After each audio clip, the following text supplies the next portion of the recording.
Over the last 10 years or so, Star Wars as a franchise hasn't had a lot of life in it when it comes to gaming. Sure, there's been a few releases here and there, but that doesn't mean there isn't amazing content out there to play. I've been making videos on one of my all-time favorite Star Wars titles, Empire at War, for years now, and the library of videos of campaign season, mod spotlights, and news releases is vast here on the XP Gamers channel, but it's not very player-friendly, new player-friendly. Empire at War has been out since 2006. It's been 14 years, and it has a super dedicated modding community out there, still making amazing content for the game, with some major update or release almost every other month.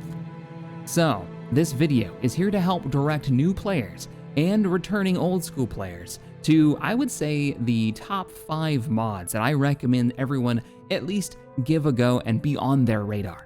These are complete total conversion mods that change the base game into something almost completely unrecognizable. The first one up will be the Remake mod.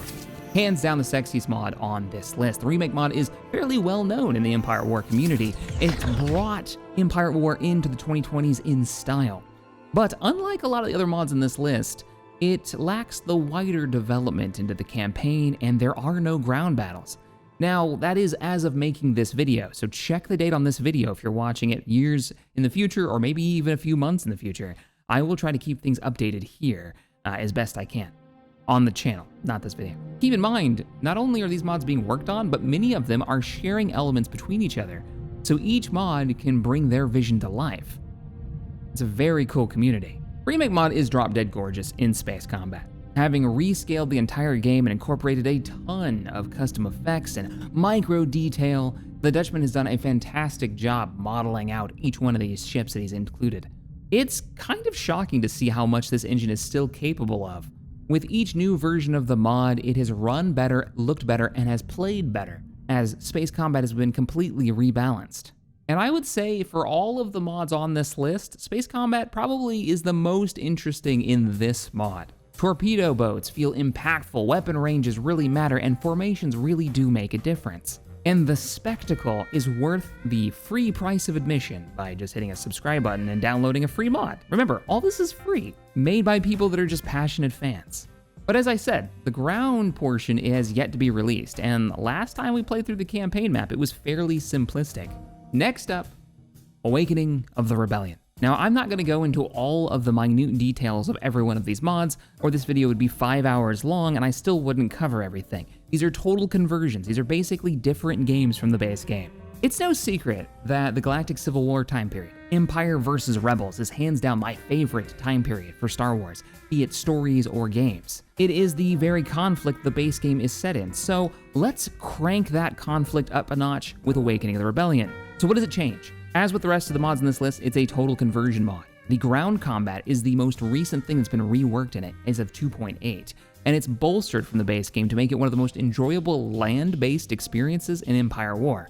And that's saying something. If you go back to 2006 and read any review about Empire War, ground combat was the weakest element. And somehow, Awakening the Rebellion has turned it into a strength. The vehicles all feel like they have different unique roles, the infantry feel powerful and diverse. All of this combined into the Galactic map that feels, well, it feels like you're actually leading the faction that you've chosen. As only some planets can build specific race-type units, some planets have access to only certain pieces of technology, it makes the Galactic campaign far more interesting. They've also changed how research works. You can actually lose tech levels, meaning that you can have priority targets, like an Imperial research base or a Rebel space station that holds all of their Rebel blueprints. It's really impressive and worth a try. Just take your time in learning how each unit operates, as the learning curve for this mod is a little bit more steep than other mods in the list, if my comments section is any indication. The game flushes out the Galactic campaign in a way that I think very few other mods do. The Galactic economy on the campaign map is flushed out and feels like you're actually leading your faction of choice, sending rebel envoys out to secure funds from other worlds, building warehouses to help support your orbital shipyards, or choosing between military or supply outposts on planets all over the galaxy. But it's not just the economy.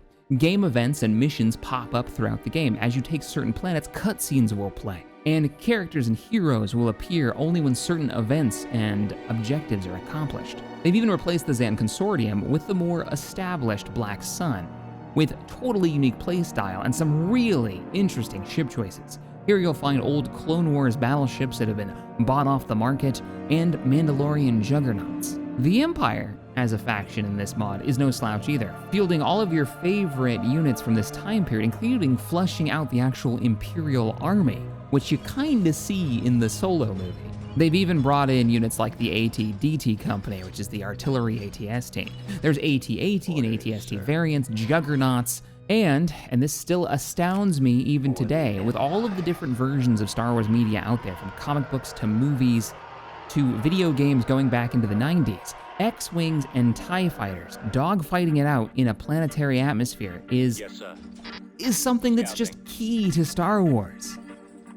Air battles between these two factions, and no other mod in this list that I'm aware of incorporates X-Wings and TIE fighters in their ground invasions, but Awakening the Rebellion does, and I love this. Also, Rogue Squadron's in it too, which really gives me Rogue Squadron flashbacks, the old N64 game.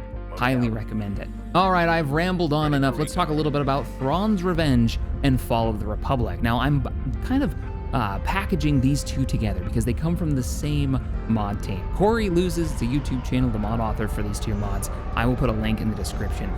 It's a pretty cool team that's put out some really neat stuff. Fall of the Republic is the campaign that I'm currently playing through as of recording this video, and it is the only Clone Wars mod that I'm going to put on this list. Some of you may be even a little surprised that I didn't put Republic of War on here. Well, Fall of the Republic plays a bit better, the FPS is a bit nicer, and it is currently being actively developed. Whereas Thrawns Revenge, also being actively developed by the same team, it goes in a different direction. They share mechanics between the two mods. The mod itself, or the mod pack that Corey's put out, is now going under the title Empire War Expanded, which makes things a little bit easier. They do share mechanics between the two. Thrawns Revenge is one of the few mods that has just a ridiculous level of campaigns that go along with it. Multiple historical conflicts, there must be like 10 or so of them on there. There's also era progression, where as you go through the eras, you'll get different heroes. It's quite cool. Now, Fall of the Republic isn't as flushed out because it is the newest of all of the mods on this list, but it definitely has some interesting mechanics as well, like the ability to choose whether or not you go with Order 66 and Palpatine's plan, or maybe you side with Mon Mothma and save the Jedi. At the moment, with the release that's public, it doesn't really make a huge difference if you side with the Jedi, other than you get to keep the Jedi alive, whereas if you side with the Emperor, you start unlocking the early Imperial technology, which is quite cool. If you're interested in a lot of extended or expanded universe lore, and you want to dive into a lot of heroes and units that come from the novelization and comic books of that era, then you're probably going to love Thrawns Revenge. That's the way you're going to want to rock it. If you want to play a game that makes you feel like you're fighting in the Clone Wars, leading the various battalions of the clone campaigns, well, Fall of the Republic will not do you wrong. It's got a unique mechanic where, depending on what Jedi drops on the map first, every clone that follows behind will actually be colored in the proper armor for that unit. For instance, Anakin Skywalker hits the deck, that means that the 501st will be backing him up for the rest of the campaign on that planet. Very, very cool. There's also some custom objectives on planets that really give off the sense that you're fighting in one of the episodes of the Clone Wars, where you have to go and capture a certain point on the map. If you can hold it for long enough, you win the day. And the AI on ground battles is actually quite aggressive. And they are as well in space, which makes the game feel a little bit faster paced than some of the other mods, where the enemy fleets will actually come after you.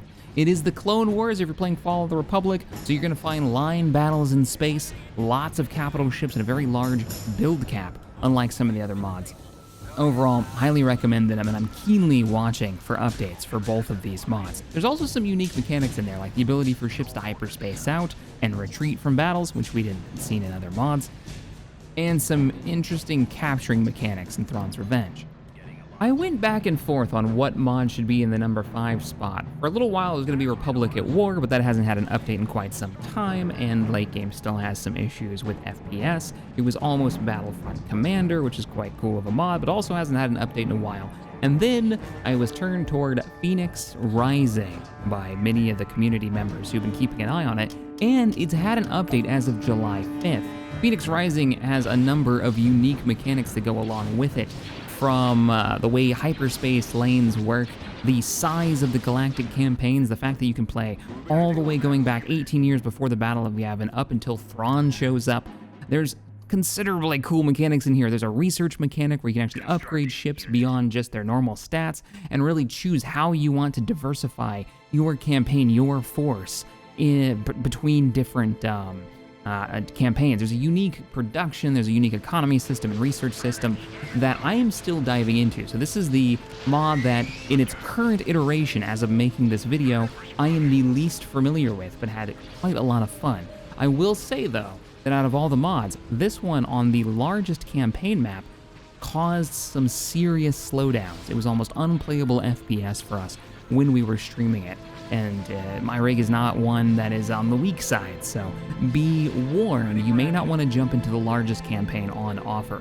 Well, even with barely touching on these mods and giving a very, very basic overview of what they have to offer, we're already 10 minutes into this video, so I'm going to wrap this up here. If you're looking to jump into mods, I recommend using the Steam version of Empire War, because all you have to do is click the subscribe button to download the mod that you want over on the workshop. I will put links to the workshop, links for all of these mods, and then go into your options, go under mods, and then actually launch the mod, and boom, you're ready to go and you can play through. Really easy to jump in and play. Keep in mind, some of these mods are actually quite large, and they're constantly getting updates. So if you're not subscribed already, feel free to join us here on the XP Gamers. I'll continue to cover Empire Wars modding community development for probably years and years to come. Enjoy some Star Wars gaming goodness. I'll see you next time. Navigating. I'm in range. Yes, sir. Fire for maximum effect.